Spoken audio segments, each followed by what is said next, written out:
भारत की जुडिशरी किस तरह से मतलब आपका कभी-कभी गलतियां करती है उसका एक मतलब एग्जांपल देता हूँ। एक मालच लालन नाम का एक असम का एक लड़का था 23 साल का। उसको ना गंभीर मतलब की धाराओं में जो है सो आपका मतलब अरेस्ट कर लिया गया। फिर जब ट्रायल मतलब कि शुरुआती दिनों में जब ट्रायल हुआ तो ऐसा पाया गया कि वो लड़का ना मेंटली अनफिट है, उसको जो है सो आपका मतलब कि ऐसे कोर्ट में नहीं बुलाया जा सकता। तो फिर क्या हुआ कि मतलब उसको मेंटल हॉस्पिटल भेज दिया गया।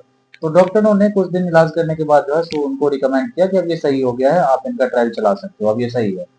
तो जुडिशरी की तरफ से कोई रिस्पॉन्स नहीं किया। 1967 में हुआ था, डॉक्टर ने लिख के दिया था।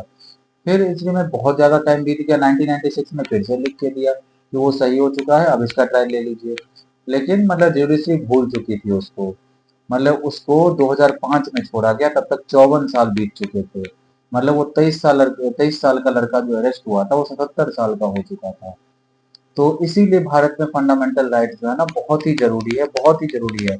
और सरकार को हमेशा लिबरल होना चाहिए इसके लिए। मतलब कि अगर आप फंडामेंटल राइट्स के साथ अगर आप स्ट्रिक्टनेस दिखाओगे तो बहुत मुश्किल हो जाती है, ठीक है। तो इसीलिए आपको हमेशा लिबरल होना चाहिए, इंसानों को बेनिफिट देना ही पड़ेगा। और जुडिशरी को भी समझना चाहिए, ट्रायल तो सबका बेसिक राइट्स है। ट्रायल तो होना चाहिए। अगर किसी आदमी का चाहे कितना भी बड़ा क्राइम हुआ है तो आप उसको ट्रायल करके सजा दे दो, कोई दिक्कत नहीं है। या फिर मतलब कि आप उसको अगर अटकाओगे, ट्रायल बार बार टालोगे तो ये सही नहीं है। ये मतलब इससे ट्रस्ट इशू हो जाता है। और ट्रस्ट इशू जो है तो सही नहीं होता किसी भी देश के लिए। देश में सब कुछ समानता समान रूप से चले तो वही बेहतर है। और भी कई सारे उदाहरण है फंडामेंटल राइट्स का वायलेशन के, मतलब बताऊंगा मैं आपको अगले मतलब वीडियो में। Thank you.